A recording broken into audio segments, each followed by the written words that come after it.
কোনো মানুষের কাছে নিজের মনের কষ্ট কোনোদিন শেয়ার করবে না। সে তোমার বাবা মা হোক, আর তোমার স্বামী হোক, তোমার স্ত্রী হোক, আর তোমার বন্ধু বান্ধবীই হোক। সবার মধ্যে একটা না একটা ভিতরে ফিলিংস থাকে। তোমার মধ্যে যেই ফিলিংসটা আছে তুমি কারোর সাথে শেয়ার করো না। শেয়ার করলে তুমি নিজেই বিপদে পড়বে। কারণ এখনকার যুগে শেয়ার করলে তার থেকে ভালোবাসা নয়, তার থেকে অবহেলাই পাওয়া যায়। তুমি নিজেকে যতটা খোলা কিতাবের মতো রাখবে, তোমাকে সেই মানুষটা ঠিক তার উল্টোই ভাববে।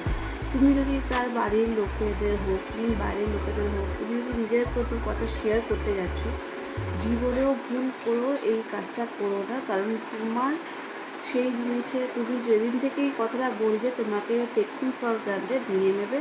সেই জন্য খুব সাবধান।